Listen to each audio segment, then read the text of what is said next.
मेरे प्यारे बच्चों, आपका रीड टू लर्न में स्वागत है। तो आज हम बात करेंगे फिजिक्स के टॉपिक डायमेंशंस के बारे में। डायमेंशंस क्या होते हैं? ठीक है मेरे प्यारे बच्चों, हम अब यहाँ डायमेंशंस के बारे में बात करते हैं।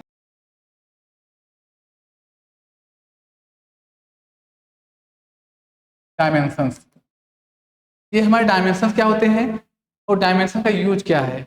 तो देखिए बच्चों, हम फिजिक्स में क्या है कि बहुत से ऐसे इक्वेशंस हैं या बहुत से ऐसे फॉर्मूले हैं जिनको हम डायमेंशन के हेल्प से ही वेरीफाई कर पाते हैं, लेफ्ट हैंड साइड और राइट हैंड साइड। जो हमारे लेफ्ट हैंड साइड का जो होगा पोजीशन, वही हमारे राइट हैंड साइड का पोजीशन होगा। हम डायमेंशन के हेल्प से ही सॉल्व करते हैं। तो देखिए हम उसको डायमेंशन से कैसे करते हैं और डायमेंशन को पढ़ने के लिए कितने पैरामीटर का रिक्वायरमेंट है। तो आप यहाँ देखिए, हमें डायमेंशन पढ़ना है तो डायमेंशन पढ़ने के लिए हमें यहाँ 5 पैरामीटर का यूज करना है। जैसे पहला हमारा क्या आपका यहाँ पे, पहला हमारा मास, ठीक है, मास मास का यूज करेंगे डायमेंशन में। दूसरा हमारा क्या है, लेंथ, ठीक है, दूसरा हमारा लेंथ है। डायमेंशन पढ़ने के लिए पहला पैरामीटर मास या पहली क्वांटिटी मास, दूसरी क्वांटिटी लेंथ और तीसरी क्वांटिटी टाइम, ठीक है, और चौथी क्वांटिटी इलेक्ट्रिक करंट।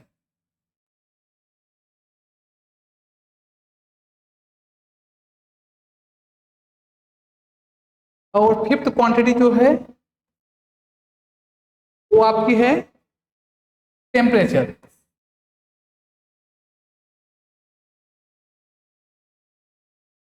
तो आपने देखा डायमेंशन में हमें 5 क्वांटिटी को लेके यूज करके चलना है, ठीक है। पहला हमारा मास है, दूसरा हमारा लेंथ हो गया, तीसरा हमारा टाइम हो गया, चौथा हमारा इलेक्ट्रिक करंट हो गया, पांचवा हमारा टेम्परेचर हो गया। ये हमारे 5 क्वांटिटी हैं जिनका हम डायमेंशन में यूज करेंगे। तो आप जानते हैं डायमेंशन का रिप्रेजेंटेशन, इन पांचों क्वांटिटी को हम डायमेंशन में कौन से क्वांटिटी, ये कह रहे हैं किस नंबर से रिप्रेजेंट करते हैं, समझ गए ना, किस नंबर से या किस अल्फाबेट से रिप्रेजेंट करते हैं। तो आपको देखना है, जो हमारे पास यहाँ अल्फाबेट है, मास के लिए हम कैपिटल एम का यूज करते हैं डायमेंशन में, मास के लिए हम कैपिटल एम का यूज करते हैं डायमेंशन में। लेंथ के लिए हम कैपिटल एल का यूज करते हैं डायमेंशन में। टाइम के लिए हम डायमेंशन में टी का यूज करते हैं। इलेक्ट्रिक करंट हमारे पास है, इसको डायमेंशन में यूज करते हैं हम लोग ए से। और फिफ्थ नंबर पे हमारा टेम्परेचर है, जो डायमेंशन में हम उसको यूज करते हैं थीटा आर के से। तो बात समझ में आई? आपके पास मास है, मास को हम डायमेंशन में एम से रिप्रेजेंट करते हैं। मास हमारा हो सकता है ग्राम में, मिलीग्राम में या किलोग्राम में या टन में या क्विंटल में। तो मास हमारे कुछ भी हो, मास को हम एम से ही रिप्रेजेंट करेंगे फिजिक्स में, ठीक है ना। दूसरा नंबर हमारा आता है लेंथ। लेंथ हमारा सेंटीमीटर होगा या मीटर होगा या किलोमीटर होगा या और छोटे बड़े यूनिट लेंथ के हो सकते हैं, उसको हम एल से ही रिप्रेजेंट करेंगे। और थर्ड नंबर पे हमारा है टाइम। थर्ड नंबर पे हमारा टाइम है। तो टाइम के लिए हम क्या करते हैं, पहला हमारे पास सेकंड हो गया या मिली सेकंड हो गया या आपका नैनो सेकंड हो गया, या टाइम आपका छोटा टाइम का लेंगे या यूनिट, या बड़ा टाइम का हम लेंगे यूनिट। उन सभी को हम यहाँ कैपिटल टी से ही रिप्रेजेंट करते हैं डायमेंशन पढ़ने के लिए, ठीक है। और ये फोर्थ नंबर पे है electric current. Electric current, electric current को हम डायमेंशन में किस से रिप्रेजेंट करते हैं, कैपिटल ए से, ठीक है। तो ये कैपिटल ए से रिप्रेजेंट करते हैं इलेक्ट्रिक करंट को। आपका करंट एम्पियर में हो सकता है, मिली एम्पियर में हो सकता है या सिंपली माइक्रो एम्पियर में हो सकता है। उन सभी करंट को डायमेंशन में पढ़ने के लिए हम ए से ही रिप्रेजेंट करते हैं या ए से ही लिखते हैं। आप ऐसा समझ सकते हैं। उसके बाद हमारे पास एक नंबर, पांचवा नंबर है टेम्परेचर। तो टेम्परेचर है, टेम्परेचर को हम डायमेंशन में पढ़ने के लिए थीटा आर के का यूज करते हैं, थीटा आर के का यूज करते हैं। तो टेम्परेचर चाहे आपका डिग्री सेल्सियस में हो, चाहे आपका केल्विन स्केल पे हो, चाहे आपका फॉरेनहाइट स्केल पे हो, सभी को हम थीटा आर के से ही रिप्रेजेंट करते हैं डायमेंशन पढ़ने के लिए। बात आपको समझ में आ गई? ये हमारे 5 क्वांटिटी हैं, इनके डायमेंशन में रिप्रेजेंटेशन है। इन्हीं के हेल्प का, इनको यूज करके हम डायमेंशन को वेरीफाई करेंगे, डायमेंशन के इक्वेशन को वेरीफाई करेंगे। ठीक है, तो अभी हम आगे जाते हैं। इसके बाद डायमेंशन कुछ उसके हम देखते हैं, डायमेंशन कोई क्वांटिटी है उसका डायमेंशन। अभी जैसे हमें निकालना, यहाँ डायमेंशन किसका निकालना है? फोर्स का निकालना है। ठीक है, तो डायमेंशन ऑफ फोर्स क्या हो जाएगा आपका? डायमेंशन ऑफ फोर्स, आपको यहाँ फोर्स का डायमेंशन आपको फाइंड करना है, फोर्स का डायमेंशन फाइंड आउट करना है। तो फोर्स का डायमेंशन फाइंड आउट करने के लिए आप जानते हैं फोर्स इक्वल टू क्या होता है? Mass into acceleration, mass into acceleration. तो आप जानते हैं मास को आप, या इसको और सिंपलीफाई कर सकते हैं, मास इंटू एक्सीलरेशन को मीटर पर सेकंड स्क्वायर में आप लिख सकते हैं। तो आपको यहाँ मास पता चल गया, ये मीटर पर सेकंड स्क्वायर पड़ गया, या आप इसे लिख सकते हैं, ये आपको 1 किलोग्राम इंटू 1 मीटर पर 1 सेकंड स्क्वायर। आप इस तरह भी लिख सकते हैं। डायमेंशन को सॉल्व करने के लिए हम लिख सकते हैं। तो आप जानते हैं ना, आपका मास हो गया या किलोग्राम हो गया, हमने यहाँ एज्यूम कर लिया। तो मास को आप यहाँ कैपिटल एम से लिखेंगे, ये आपका मीटर है, मीटर को आप यहाँ एल से लिखेंगे। ये जो आपका सेकंड स्क्वायर है, टाइम को आप यहाँ सेकंड स्क्वायर टी स्क्वायर कर देंगे। जब इसे इस एम एल इस टाइम को ले जाएंगे आप कहाँ पे? न्यूमरेटर में, तो आपका हो जाएगा एम एल टी पावर -2। ये हमारा हो गया इसका डायमेंशन, फोर्स का डायमेंशन हो गया। तो हम लोग डायमेंशन को हमेशा एक बिग ब्रैकेट, बड़े से ब्रैकेट में क्लोज करके रखते हैं। ये आपका डायमेंशन का सिंबल है, एम एल टी पावर -। ठीक है, ये आपका एम एल टी पावर -2 है। आपको समझ में आ गया? हमने ये इस फोर्स के डायमेंशन को कैसे निकाला, आ गया। अभी हम क्या करते हैं, एक दूसरे क्वांटिटी का डायमेंशन फाइंड आउट करते हैं। तो आप देखिए,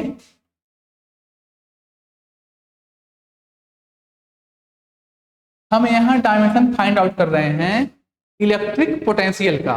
इसका इलेक्ट्रिक पोटेंशियल का डायमेंशन फाइंड आउट करके आपको दिखा रहे हैं।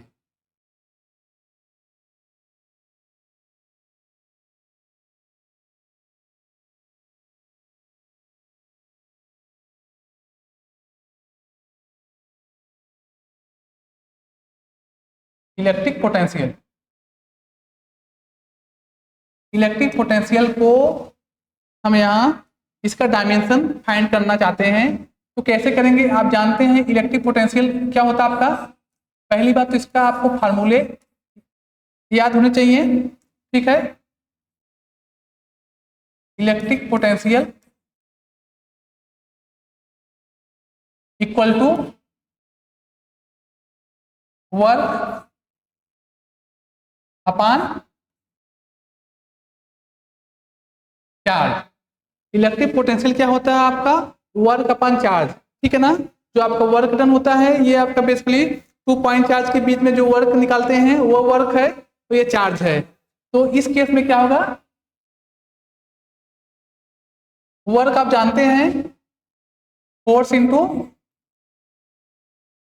आप जानते हैं work means force into displacement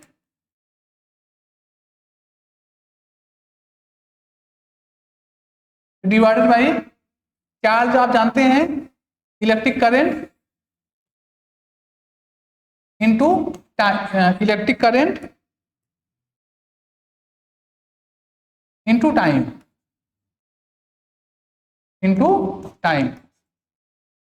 आपने देखा हमने वर्क को फोर्स और डिस्प्लेसमेंट के टर्म में रिप्लेस कर दिया और चार्ज को इलेक्ट्रिक करंट और टाइम के टर्म में रिप्लेस कर दिया। तो अभी देखो आप जानते हैं जो फोर्स का जो डायमेंशन होता है वो क्या होता है, M L T power -2 into displacement का डायमेंशन कैपिटल एल, नीचे इलेक्ट्रिक करंट का डायमेंशन ए से हम उसे रिप्रेजेंट करते हैं और नीचे टाइम है वो टी आपका हो गया। अभी हम इसको सॉल्व करते हैं, M L square T power -3 A power -1, A को हम ले गए डिनोमिनेटर से न्यूमरेटर में, इस टाइम को हम ले गए डिनोमिनेटर से न्यूमरेटर में, तो हमारा ये बन गया M L square T power -3 A power -1। ये हमारा हो गया डायमेंशन किसका, इलेक्ट्रिक पोटेंशियल V का। इलेक्ट्रिक पोटेंशियल को हम V से रिप्रेजेंट करते हैं। तो आपको समझ में आया,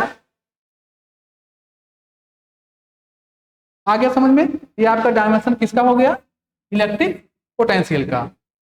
ठीक है, अभी हमने इसके पहले डायमेंशन निकाला था किसका, ये हमारे पास फोर्स का डायमेंशन था। ठीक है, ये हमारे पास किसका था, फोर्स का डायमेंशन था।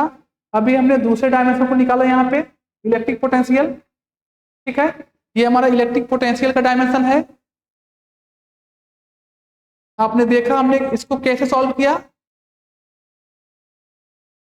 अभी क्या करते हैं, एक और डायमेंशन हम यहाँ सॉल्व करते हैं। जैसे अभी आपको यहाँ एक डायमेंशन फाइंड आउट करना है, किसका डायमेंशन फाइंड आउट करना चाहेंगे आप, बोलिए आप यहाँ किसका डायमेंशन, सपोज दैट हम लोग यहाँ ग्रेविटेशनल कांस्टेंट, किसका, ग्रेविटेशनल कांस्टेंट का डायमेंशन फाइंड आउट करना चाहते हैं। तो आप जानते हैं ग्रेविटेशनल,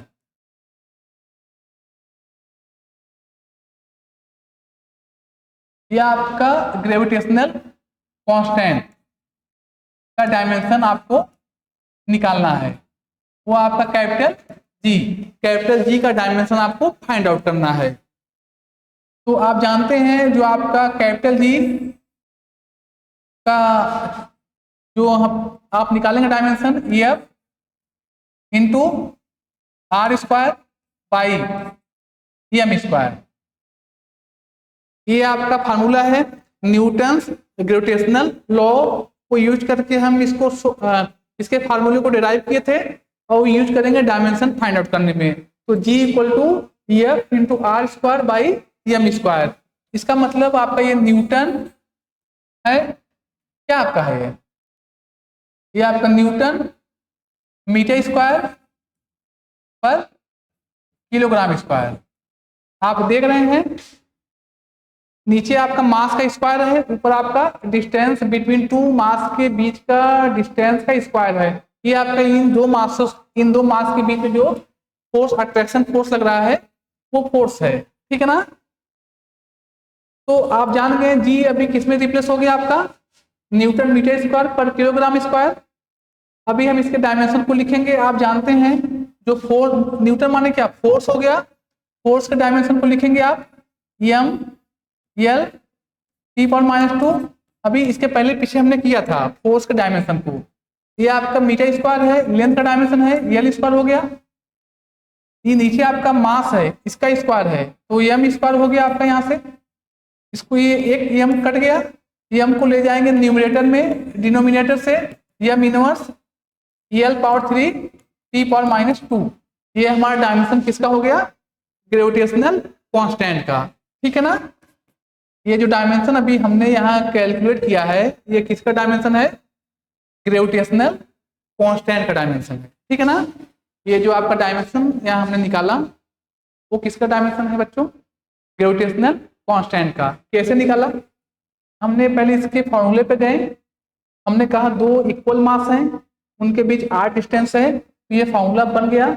इस फार्मूले से हमने न्यूटन मीटर स्क्वायर पर किलोग्राम स्क्वायर, हमने इसके यूनिट को लिख लिया पहले, उसके बाद इस यूनिट को डायमेंशन में बदल दिया। तो अभी इसको लिखेंगे हम लोग G equal to M inverse L cube T power -2, ये हमारा डायमेंशन हो गया ग्रेविटेशनल कांस्टेंट का। ठीक है, ये जो डायमेंशन है ग्रेविटेशनल कांस्टेंट का।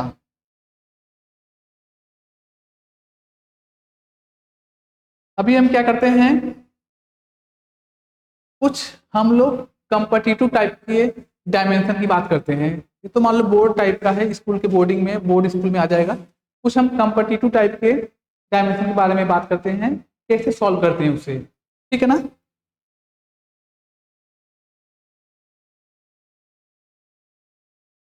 जैसे हम यहाँ बात कर रहे हैं, मान लो आपका एक क्वेश्चन है,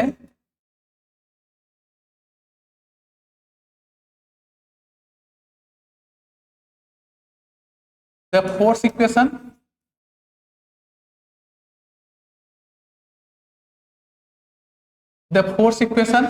F इक्वल टू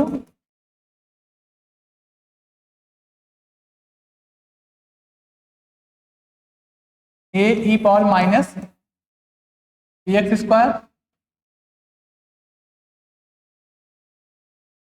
किस इसको लिखते हैं, ये आपका इक्वेशन है। F equal to A e power minus x b by t, ये हमारा कुछ फोर्स का इक्वेशन है। और ये फोर्स का इक्वेशन एक्सपोनेंशियल के टर्म में है। किसके टर्म में है, एक्सपोनेंशियल के टर्म में है। तो आप इसे कैसे सॉल्व करेंगे, the force equation F equal to इतना, वेयर F इन न्यूटन, जहां आपका F किसमें है, न्यूटन में है,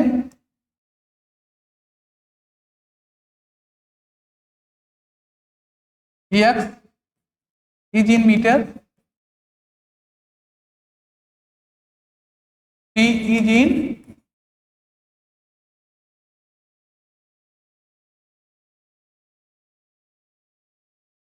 सेकेंड। ठीक है ना, T सेकेंड में है, X मीटर में है, F न्यूटन में है। And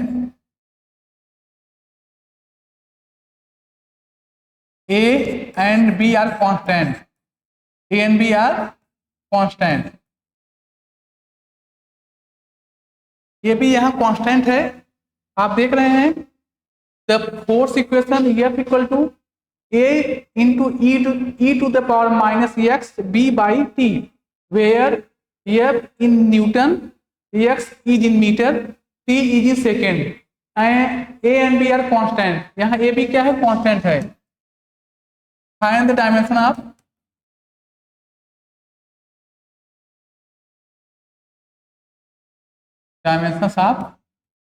A and B। आपको A और B का डायमेंशन यहाँ आपको निकालना है। आपको यहाँ A और B का डायमेंशन निकालना है। तो आप क्या करेंगे, आप जानते हैं exponential is a dimensionless quantity. क्या होता है आपका, एक्सपोनेंशियल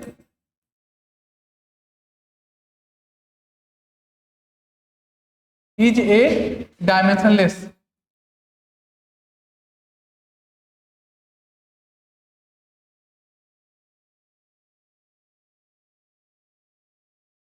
जो आपका exponential is a dimension less, वो आपका डायमेंशन लेस होता है। लेकिन इसके पावर में यहाँ दो वेरिएबल हैं, ई के पावर में यहाँ एक्स वेरिएबल और टी वेरिएबल, दो वेरिएबल हैं। तो अभी तो ये कांस्टेंट नहीं हुआ, अभी यहाँ वेरी कर रहा है, एक्स और टी के साथ यहाँ वेरी कर रहा है। तो हमें क्या करना है, इसको कांस्टेंट बनाना है। क्या बनाना है, कांस्टेंट। तो हम क्या चूज करेंगे, इसको सॉल्व करने के लिए जो इसके पावर को हम चूज करते हैं, कोई कांस्टेंट नंबर मान लेते हैं, के मान लेते हैं। क्या मान लेते हैं, इसके पावर को हम सॉल्व करने के लिए x e to the power minus x b by t को, ये दिया हुआ है जो इसका पावर है, एक्स बी बाई टी को हम मान लेते हैं, के मान लेते हैं। अभी बी को हम सॉल्व करते हैं, ये टी के बाई एक्स, यहाँ के क्या है, वेयर के इक्वल टू 1। हम यहाँ के जो यहाँ कोई कांस्टेंट है उसको हम 1 एज्यूम करके मान लेते हैं, 1 एज्यूम कर लेते हैं। उसके बाद जो आपका बी बन जाएगा यहाँ से टी बाई एक्स। आप देख रहे हैं टी यहाँ किसमें सेकंड में है, एक्स आपका मीटर में है, तो आपका ये सेकंड अपॉन मीटर इसका यूनिट बन रहा है। आप देख रहे हैं इसका यूनिट सेकंड अपॉन मीटर बन रहा है। तो इसका ये मतलब है कि जो इसका डायमेंशन होगा सेकंड अपॉन मीटर का क्या हो जाएगा, आप जानते हैं अभी आपने निकाला, सेकंड में टाइम का डायमेंशन टी और मीटर का डायमेंशन एल। जब आप इसको सॉल्व करेंगे, इसको ले जाएंगे न्यूमरेटर में, तो टी एल इनवर्स आप समझ गए। तो बी का जो डायमेंशन होगा इस एक्सपोनेंशियल इक्वेशन में क्या होगा आपका टी इनवर्स एल। ये आपका क्या हो जाएगा, यहाँ से इसका हम रिवर्स करेंगे, ये ऊपर जाएगा वो आपका नीचे हो जाएगा। तो इस केस में क्या है आपका जो इसका डायमेंशन बन गया टी इंटू एल इनवर्स। समझ गए ना, इसका रिवर्स करना है हमें, टी ऊपर एक्स को नीचे, क्या हो जाएगा आपका ये टी एल इनवर्स। ये इसका डायमेंशन हो गया, किसका पी का। बात समझ में आई। अभी हम क्या करते हैं, ए का डायमेंशन लिखते हैं। आप जानते हैं ये जो आपका एक्सपोनेंशियल है, हमने साफ साफ शब्दों में लिख दिया, exponential is a dimensionless. Exponential आपका डायमेंशनलेस होता है, इसका मतलब ये आपका होल जो है डायमेंशनलेस है। उसके बाद एफ और ए का डायमेंशन क्या होगा आपका इक्वल होगा, मतलब जो लेफ्ट हैंड साइड फोर्स है वो राइट हैंड साइड ए के डायमेंशन के इक्वल होगा। बात समझ में आपको आई। तो आप यहां लिखेंगे जो आपका ए का जो आपका ए का डायमेंशन होगा वो फोर्स के डायमेंशन के इक्वल होगा, तो उसका डायमेंशन हो जाएगा एम एल पी पावर -2। ठीक है ना। आपको यहाँ पता चल गया जो ए का जो डायमेंशन है वो एफ के डायमेंशन के इक्वल है। क्यों, क्योंकि आपका एक्सपोनेंशियल डायमेंशनलेस होता है, इस वजह से आपका लेफ्ट हैंड साइड का डायमेंशन राइट हैंड साइड के डायमेंशन के जस्ट इक्वल हो गया। सिर्फ उसके पावर को हमने चेंज कर लिया, पावर को हमने डायमेंशनलेस बना दिया सॉल्व करने में, उसको सॉल्व करने में हमने डायमेंशनलेस बना दिया। ठीक है।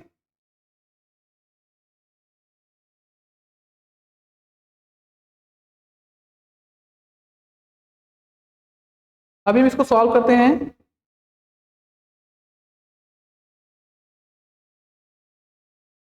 हम यहाँ देखते हैं कुछ ऐसे क्वांटिटी हैं जो डायमेंशनलेस होते हैं फिजिक्स में। तो हम देखते हैं यहाँ कुछ ऐसे क्वांटिटी कौन कौन से हैं इन फिजिक्स।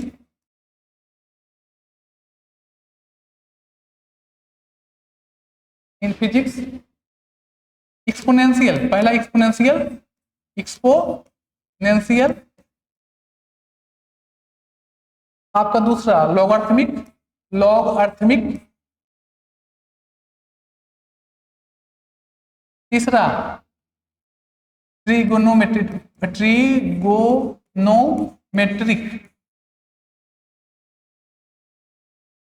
ठीक है ना। पहला आपका यहाँ क्या है, इन फिजिक्स में एक्सपोनेंशियल, कोई आपका एक्सपोनेंशियल फंक्शन हो गया, दूसरा आपका लॉगरिथमिक फंक्शन हो गया, तीसरा आपका ट्रिग्नोमेट्रिक फंक्शन हो गया। ये सब क्या होते हैं, डायमेंशनलेस।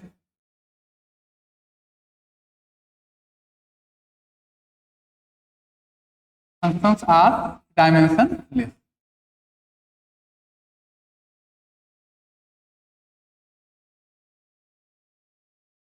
बात समझ में आई आपको। ट्रिग्नोमेट्री में आपका फिजिक्स में कोई आपके पास ट्रिग्नोमेट्रिक फंक्शन है, एक्सपोनेंशियल फंक्शन है, लॉगरिथमिक फंक्शन है, इन सब फंक्शनों का डायमेंशन नहीं होता है। ठीक है ना, डायमेंशनलेस है ये सब। तो आपको अगर मान लो इनके अंदर कोई, मान लो अगर इनके अंदर कोई फंक्शन है, कोई वेरिएबल है, तो उस वेरिएबल को हम क्या करते हैं, कांस्टेंट बनाते हैं, तब जाके हम इसको सॉल्व करते हैं। अभी देखो जैसे मान लो आपके पास यहाँ है एक, आपके पास क्या है, जैसे मान लो आपके पास कोई ट्रिग्नोमेट्रिक फंक्शन है। कौन सा फंक्शन है, ट्रिग्नोमेट्रिक फंक्शन है। आप ये सपोज दैट कीजिए आपका y इक्वल टू आपके यहाँ से a sine 2x plus b t by x plus x square c. आप देख रहे हैं ना, ये आप यहाँ देख रहे हैं कोई आपका ट्रिग्नोमेट्रिक फंक्शन है, y equal to a sine 2x plus b T by x plus x square into c. ये हमारा कोई साइन का फंक्शन हो गया। इस साइन के फंक्शन में आप देख रहे हैं जो हमारे पास लेफ्ट हैंड साइड है, लेफ्ट हैंड साइड क्या है? आपका पोजीशन है। पोजीशन मतलब आपका पोजीशन है, आप कह सकते हैं आपका वो डिस्प्लेसमेंट है। क्या है? डिस्प्लेसमेंट है। वेयर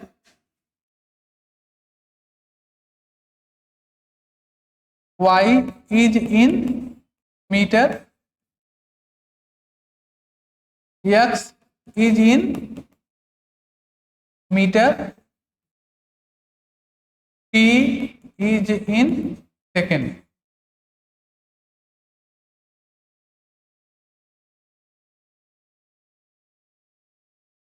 Find the dimension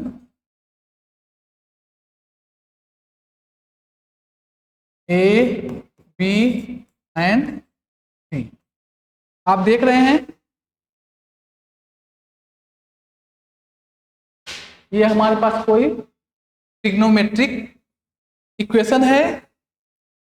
इस ट्रिग्नोमेट्रिक इक्वेशन में 3 कांस्टेंट हैं और हमें इन तीनों कांस्टेंट का डायमेंशन और यूनिट कैलकुलेट करना है। तो क्या करेंगे देखिए आप पहले, ये आपका 2x है तो 2x को आप चाहेंगे एक नंबर आप चाहे बना सकते हैं। यहाँ ये d ले लीजिए, यहाँ पे कोई बात नहीं, ये भी आप इसे चेंज कर सकते हैं, A B C and D. आपने देखा हमने इस इक्वेशन को फिर से चेंज कर दिया। y equal to a sine 2x by d plus b T by x plus x square into c. तो हमें अब यहाँ ए बी सी और डी के डायमेंशन कैलकुलेट करने हैं। तो आप इसको कैलकुलेट करने के लिए y आपका मीटर में है लेफ्ट हैंड साइड जो आप देख रहे हैं, और राइट हैंड साइड भी आपका a है। ये जो पार्ट आपका टोटल पार्ट देख रहे हैं, जो ये पार्ट आपका क्या है, साइन आपका डायमेंशन लेस होता है। तो लेफ्ट हैंड साइड का डायमेंशन जो होगा वही राइट हैंड साइड के डायमेंशन के इक्वल हो जाएगा, क्योंकि आपका जो ये ट्रिग्नोमेट्रिक फंक्शन है वो आपका डायमेंशन लेस है। इस केस में क्या करेंगे, y आपका यहाँ पे a के डायमेंशन के इक्वल हो जाएगा। तो आपका जो डायमेंशन बनेगा L बन जाएगा। हम वी नो दैट, यहाँ आप लिख सकते हैं we know that trigonometric function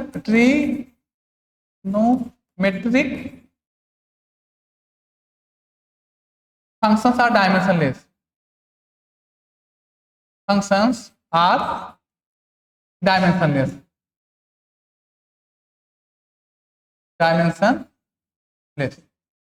ठीक है, आपका जो यहाँ ट्रिग्नोमेट्रिक फंक्शन है वो डायमेंशनलेस फंक्शन हो गया।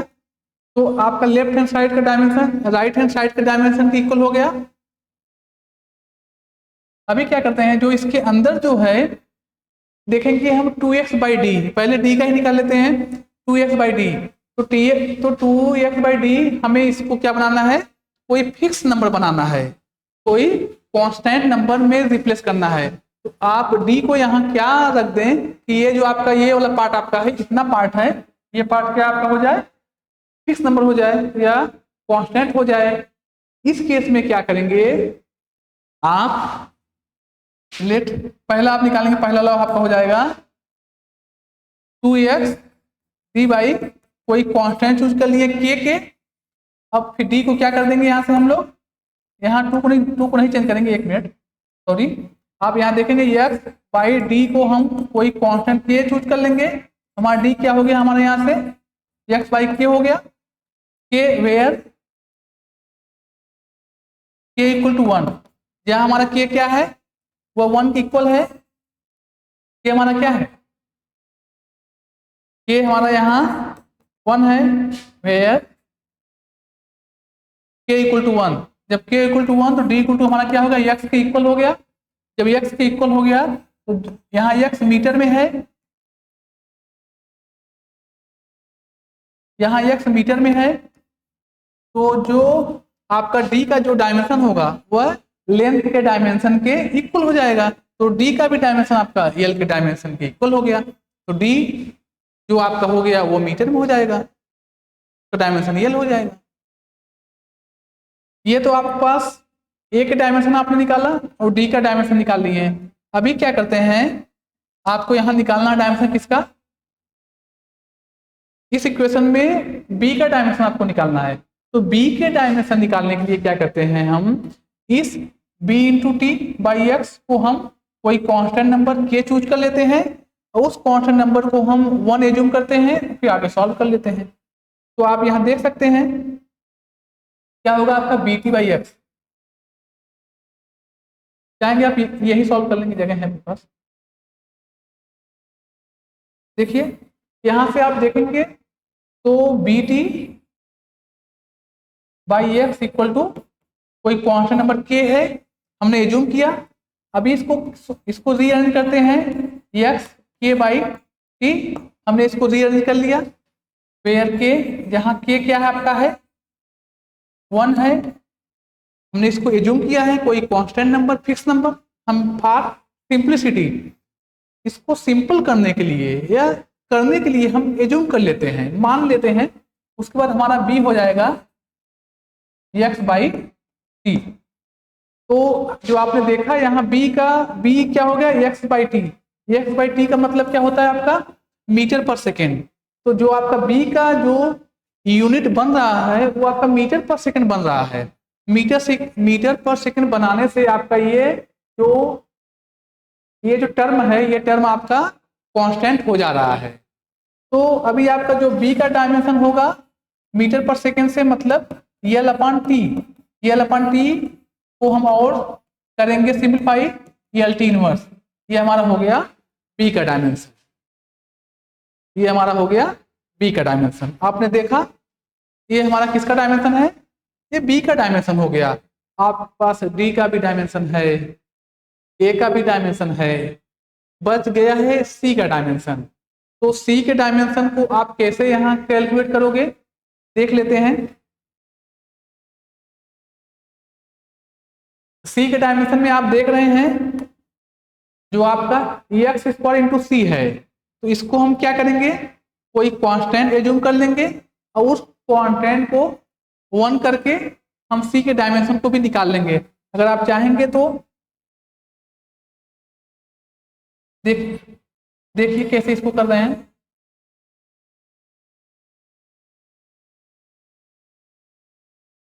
जो आपको निकालना है X square into C equal to क्या होगा, कोई हमने यहाँ कांस्टेंट एज्यूम कर लिया है। अब c इक्वल टू हो गया हमारा k by X square, where k हमारा क्या है 1 है। k माने 1 मीन्स आपका ये dimensionless as well as unitless, इसको हम मान के चल रहे हैं। तो इस केस में आपका जो c बचेगा वो आपका हो जाएगा 1 by X square. 1 by X square means 1 by metre square, समझ गए ना। यहाँ x मीटर में था तो मीटर हो गया, तो c का जो डायमेंशन बनेगा आपका 1 by L square. 1 by L square को हम ले जाएंगे न्यूमरेटर में। कहाँ ले जाएंगे, न्यूमरेटर में, क्योंकि अभी ये आपका डिनोमिनेटर में है, तो ऊपर ले जाएंगे, होगा इसका एल टू द पावर -2। तो आप देख रहे हैं जो आपका c का डायमेंशन कितना हो गया, एल टू द पावर -2। ए का डायमेंशन क्या था आपका, पोजीशन या डिस्टेंस या लेंथ के डायमेंशन के इक्वल था। आप देख सकते हैं, ये देखिए जो ए का डायमेंशन था लेफ्ट हैंड साइड आपका जो वाई था वो मीटर में था, उस मीटर के डायमेंशन के इक्वल हो गया। उसके बाद हम यहाँ डी का डायमेंशन क्या निकाले थे, डी का डायमेंशन भी लेंथ के डायमेंशन के इक्वल हो गया, क्योंकि डी का जो डायमेंशन होगा लेंथ के डायमेंशन के जब इक्वल हो जाएगा तो जो वो आपका टर्म था वो टर्म क्या हो जाएगा, कोई फिक्स नंबर हो जाएगा, कांस्टेंट हो जाएगा, जिससे आपका जो ये फंक्शन आपका है ट्रिग्नोमेट्रिक फंक्शन, आप जितने डायमेंशन या यूनिट जो भी आपने निकाला है यहाँ पुट कर देंगे, तो तो साइन आपका वेरिएबल फ्री हो जाएगा, यहाँ वेरिएशन नहीं रह जाएगा, क्योंकि क्योंकि डी को आपने जो यहाँ चूज किया है, डी को मीटर चूज कर लिया है, बी को आपने यहाँ मीटर पर सेकंड चूज कर लिया है, सी को आपने पर मीटर स्क्वायर चूज कर लिया है। इन सब डेटा, इन सब जो आपने चूज किया है, उन सब नंबर को आप यहाँ रखेंगे, उन सब नंबर को रखेंगे या उन सब यूनिट को रखेंगे, वो सब कट के आपका क्या हो जाएगा, साइन आपका कोई नंबर में आ जाएगा, साइन 2, साइन 3, साइन 10, मान लेते हैं हम इसको रखेंगे 2, साइन 4 आ गया यहाँ पे, तो साइन 4 की वैल्यू जो आएगी वो फिक्स वैल्यू आएगी। इन सब नंबरों पे जो साइन 4 की वैल्यू आएगी वो फिक्स वैल्यू आएगी। तो इस वजह से आपका साइन जो होता है वो डायमेंशनलेस होता है। इस तरह से आपको वेरीफाई कर सकते हैं, आपने वेरीफाई कर सकते हैं।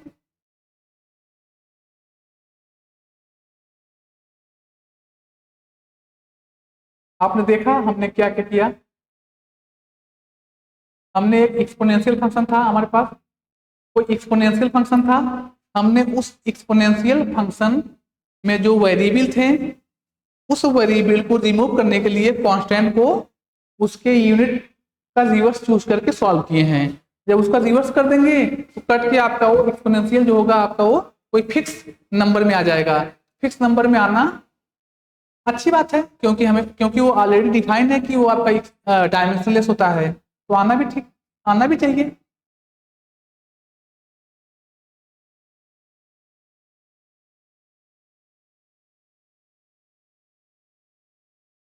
तो देखिए आपने देखा जो हमने इसको सॉल्व किया, ठीक है, हमने जो इसको सॉल्व किया,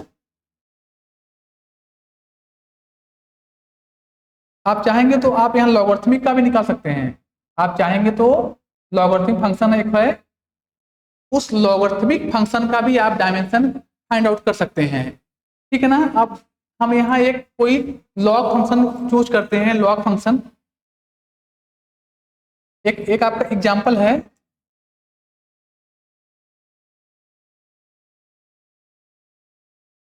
एग्जाम्पल आपका है लॉगरिथमिक फंक्शन का। तो सपोज दैट करते हैं जो आपका हमारे पास मान लो वर्क है, क्या है, वर्क है, वर्क जो है वो लॉग के टर्म में है, किसके टर्म में है, मान लेते हैं a upon b log b x upon ये आपका मान लेते हैं आई, ये हमारा कुछ इसके टर्म है। जैसे हमने इसको एक जनरल फंक्शन मान लिया है, वर्क जो हमारा है a upon b log b x upon i, समझ गए ना। तो इसके टर्म में हो गया हमारा यहाँ लॉगरिथमिक फंक्शन है, जहां where w equal to work है, x इज इन मीटर में है, वर्क है, या कह सकते हो आप यहाँ x इज इन, आपका डिस्टेंस के टर्म में, डिस्टेंस ले लो आप इसे, w को वर्क ले लो, x को distance, and i is in current, i को हम यहाँ करंट ले लिए। सपोज दैट हमने एक वर्क फंक्शन जनरल फंक्शन यहाँ बना लिया, इस जनरल फंक्शन से लॉगरिथमिक भी आपका डायमेंशनलेस है, हमने पहले ही कह दिया है। तो अभी आपको यहाँ ए बी के डायमेंशन को फाइंड करना है, ए और बी के डायमेंशन को, तो क्या होगा आपका, where A and B are constant, यहाँ ए बी क्या है, कोई कांस्टेंट है, find the dimension of A and B, find the dimension of A and, देखो जो आपका ये वर्क है वह वर्क लॉग के टर्म में है, वो आपका लॉगरिथमिक फंक्शन है, जो आपका वर्क डन है ये आपका लॉगरिथमिक फंक्शन है। लॉग में x और y दो वेरिएबल हैं, x यहाँ क्या है आपका, कोई आपका डिस्टेंस है, और y यहाँ इलेक्ट्रिक करंट है, ये दोनों वेरिएशन में हैं, दोनों चेंज होंगे, ये वेरिएबल हैं। तो अभी हमें क्या करना है, पहली बात तो हमको इसको सॉल्व करना है।